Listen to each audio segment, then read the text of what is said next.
Good evening. It's Friday, August 9th, 2019, and this is today's torture report. So they basically tortured me so badly today, the youths beneath the floorboards who decided that they were entitled to take over my life and turned me into some sort of lewd prostitute for their remote viewing games, who I've heard them tell others, because I can hear their conversations beneath my floorboards of my private apartment, that cops train them. So they kept torturing me with these electromagnetic chemical weapons, raping, shooting at all vulnerable areas, armpits, where, that feed directly into the breasts and lymph under the arms where I've had tumors before, molesting me horribly.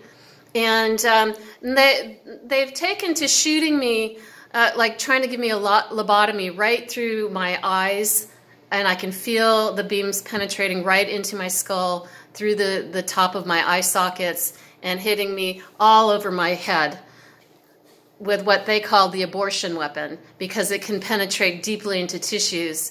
And part of the fun they have in store for the rest of society is to go around and give women they have a grudge against an abortion if she is carrying a child.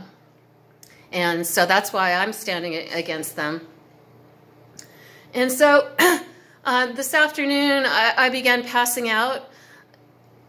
And when I would wake back up again, I didn't get up until 4:30 p.m. I did not get out of bed other than to use the bathroom at 7:15 in the morning. And the rest of the day I was in a curled up fetal position for the most part, fending off their assault. And so when I swam into consciousness late afternoon for the second or third time, I heard them say, "She was in a coma. You almost killed her." And then I heard from another part of the room, the police don't want you to kill her because they think her death will be on them.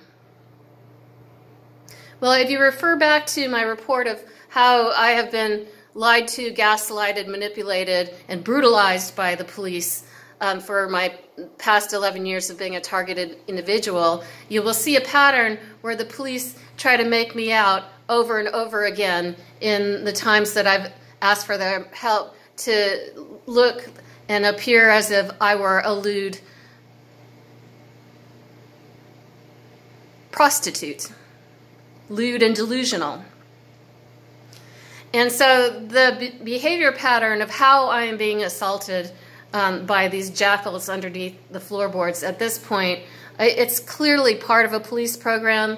And so if I die, it should absolutely be hung on the police. This is the dereliction of duty of, in this case, the Eugene Police Department in collusion with corrupt elements of the deep state, and feeding off the vulnerability of willfully ignorant, vicious, lazy, cowardly young people who don't have what it takes to build a healthy life on their own, face challenges and struggles like I have my whole life to develop myself into a good and empowered person that's making a difference in the world. No, they found just the right youths to feed off someone who has unfortunate celebrity sycophantically off the police and brutally off me for their own greedy purposes. I do believe I heard